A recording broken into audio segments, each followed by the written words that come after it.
Hello, everybody. Hope everybody's doing good. Having some more coffee this morning. Got a horse and bush out to be picked up tomorrow. So, had a pretty good pile. It started raining earlier, storming, and but it's sunny and doing good. I won't let it dry up a little bit. I won't be messing up the yard too much. Whew. Wife made 3 9-inch skillet pies. One apple pie, raspberry. I think I'm not into the raspberries and blueberries. They just don't agree with me. But she made an apple, raspberry, and a peach pie, crushed from scratch. Then got some fresh stuff from the store. Believe it or not, there is some stuff out there. It's not like a lot of people say you can't get this, can't get that. We had one of our good friends that shops around, keeps us up to date on who's got what and where. And she'll ask, I made a request to I need some self-rising flour and some yeast. And she found some. So got it. So now I'm gonna try. I've been working the last few days on remodeling the bathroom. It was not a difficult job, but it was tiresome. I worked 6, 7 o'clock in the afternoon, but it turned out real good. So got to recoup from that and look for my next project. But I'm gonna probably try to make some bread today. Not sure exactly. I got some mother's old recipes and wife's mother and grandmother's recipes, old recipes, and I'm gonna try to come up with something later on today. Got to get back on unemployment calls again tomorrow. I ain't had no luck with that. I've got unemployment in 3 different states, and I ain't been able to land one yet. Stimulus check, haven't seen anything. It's ours to be paper because we don't ever get direct deposit. We always have to pay in. So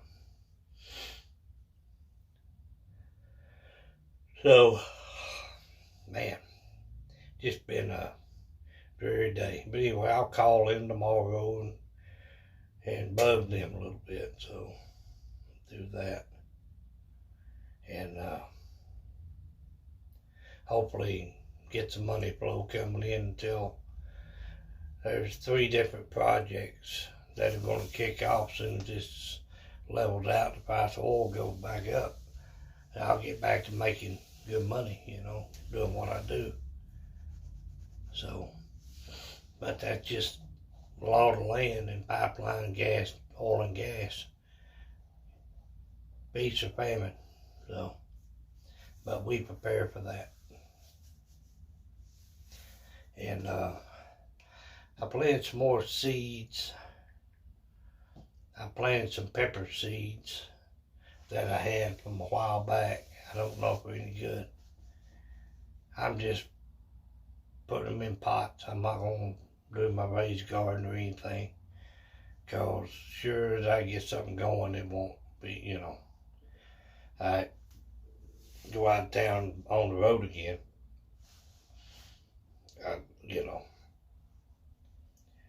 It probably won't be taken care of. So,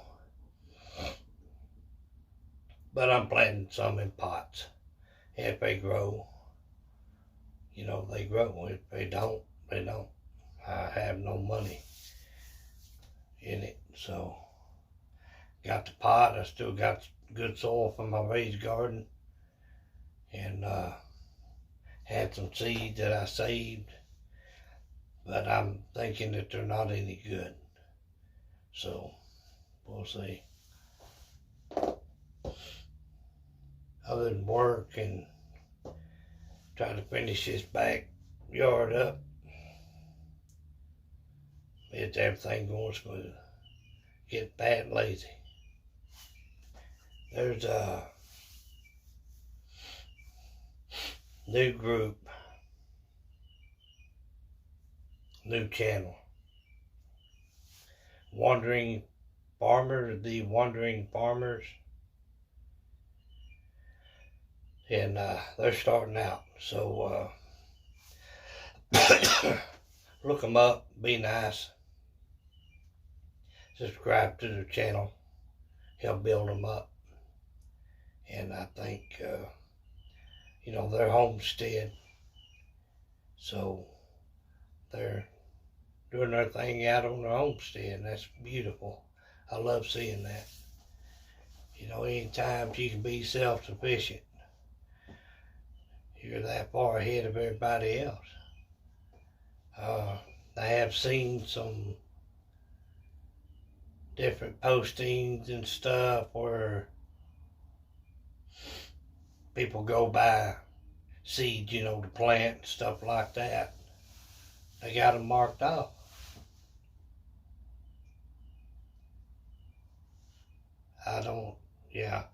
Farmers are having to destroy and get rid of crops. Milk is something that's being poured off. Yet the stores are saying limiting the amount of what you can get. And then I've heard of price gouging.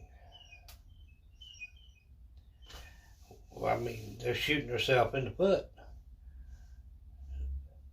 We didn't just all of a sudden gain a whole bunch of extra people in this world.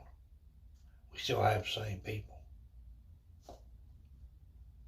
And they've always been able to maintain stores, you know, running 24/7, and been able to keep stock and keep this and keep that. Don't make any sense, does it? They're not even staying open 24 hours. They're closing down.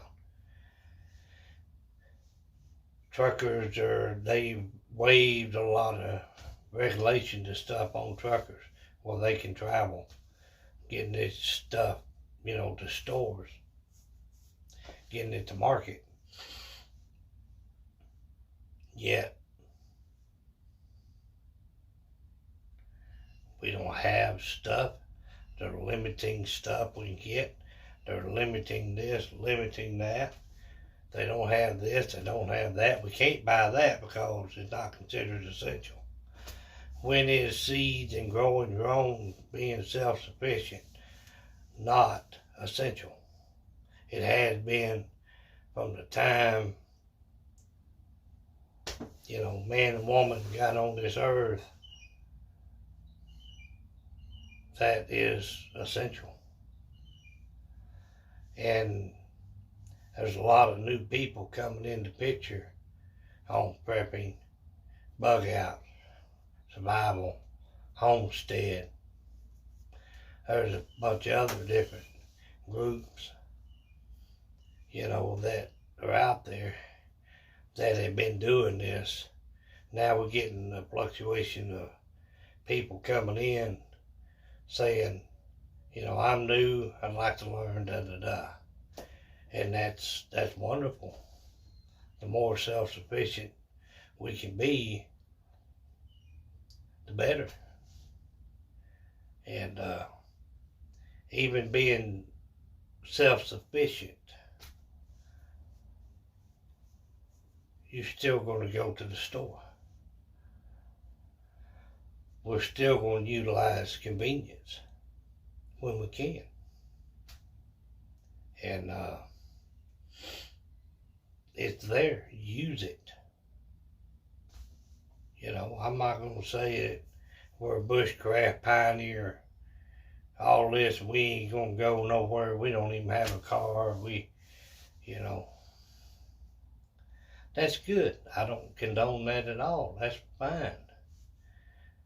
In fact, I might have to talk to you. People do that. And I need to get back to my mother, my grandmother, my great-grandmother's ways, you know, of back when I growing up, on Sundays, we would go to the town, and there was a drugstore that had a malt shop. We had Wyatt's Auto, and those type of things that went in, sold just about anything. Grandmother planted all her tomatoes and stuff like that, you know. Corn, okra.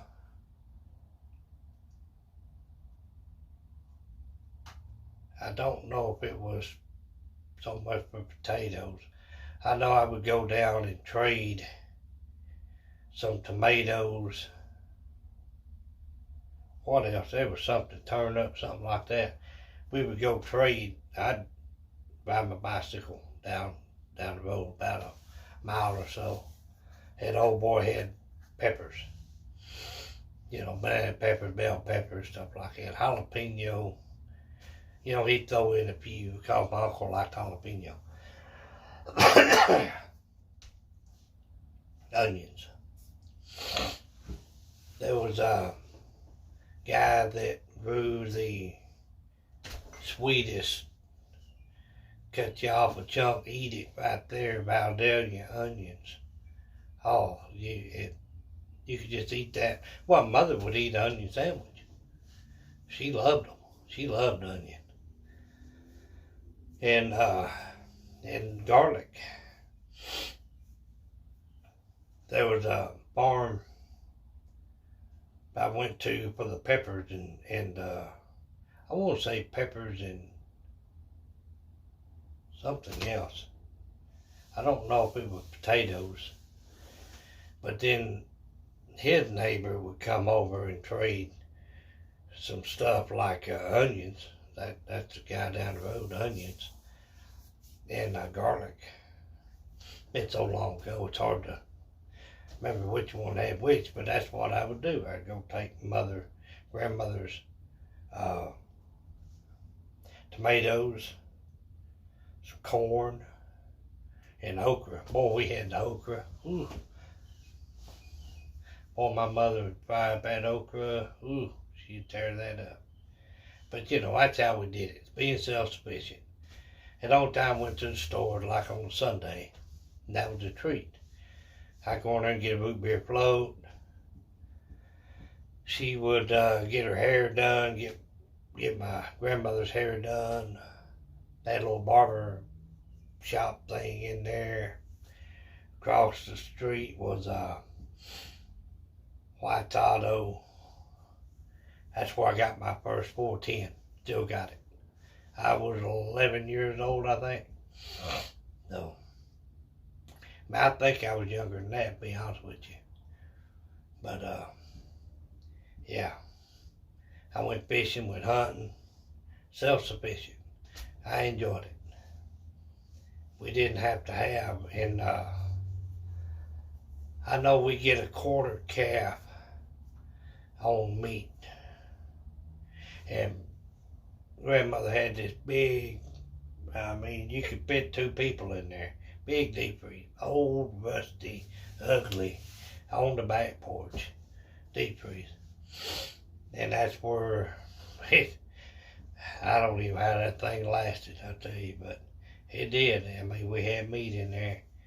And down the way towards, around Wilmer, Texas. An old boy had a hog farm, and he would grind his own sausage and stuff. That's how we got sausage. He had a big stock tank out back. When I say out back, I mean it's like half a mile And me and Mother go down there, and my uncle, when he was around there, we go down there and go fishing. And catfish, big catfish, man.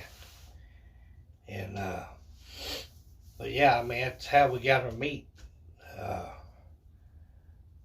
old boy was a little, let's see, she lived in Combine and going out towards Kaufman on that road, back road. That was the old boy that he raised cattle. Then he butchered his own meat. He had a meat hanger thing in there. It was the coolest thing. Big old cows hanging up on hooks and stuff. And me and Mother go down there, and my grandmother, of course my mother would help, and I'd help too, because I worked a few hours every day. And I give my money to Mother. But anyway, she would pay him out for a half or a quarter cow, cut up a certain way, and she'd pay him, every month. She had me go down to the Combine store, Matlock store, get a money order, and we go down there and pay him. He got to where he'd just come there at the store, and the lady and the guy behind, that run the store, they had an envelope, and people would put the money, give them money order, and they put it in that envelope. My guy come down there about once a week or whatever, and pick up the money orders people give, cash, and the only time we ever seen him when we went down there to get meat.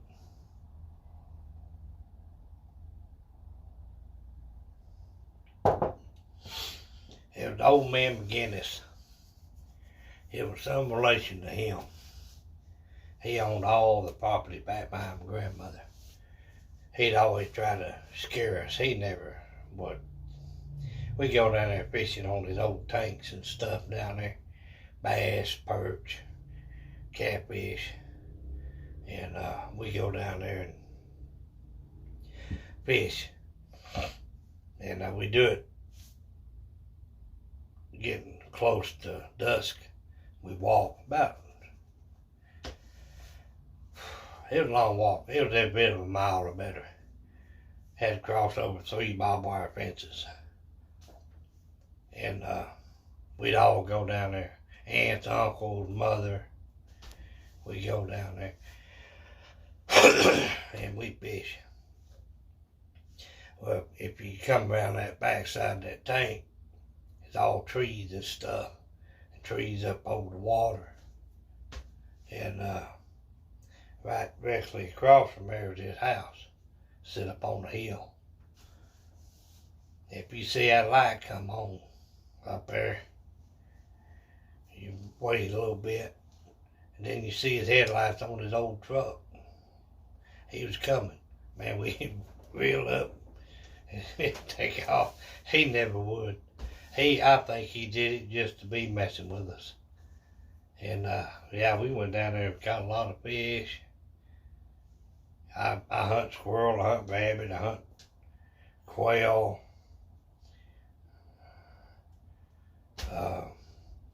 Got a duck one time. But I, build arks. Hunt them all the time. And Mother and Granny'd say, well, you clean it up, we'll cook it. Fish, everything, we'd scale the fish, do all that. And we didn't go to the store. Right before school would start, Mother would get her tax refund, and we'd go to old Gibson's up there in Seagoville, Texas, and put clothes on layaway, school clothes. Yeah. That's how I got my poor Tim. She put it on layaway right before my birthday and got it out.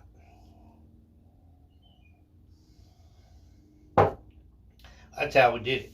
Get layaway. So, anyway, I know times are crazy. You know, things are looking a little something down there. Everything kind of out of kilter and everything because everybody's out of their comfort zone. Their little bubble has been busted. I'm sorry. Honestly, we're not living any different than we was before all this happened. We don't go anywhere. We're at the house, we watch movies, cook, play board games, card games, work out in the yard and stuff, go visit in-laws, go visit our friends, part of our group, pick up, take stuff down there, you know, and just hang out. That's what we were doing before this happened. So other than loving that there ain't a whole lot of traffic like there usually is, I'm just fine. So, and I hope everybody out there is fine. So just give a shout out. I don't get on here much anymore, but everything's going good here at the house. Hope everything's going good with you guys. Give me a thumbs up, comment on what's going on with you, and hope everybody's still plugging on, doing good. And if you can get your hand on some seeds for vegetables and stuff, get all you can, and plant them. Take care, guys, and I'll see y'all next time.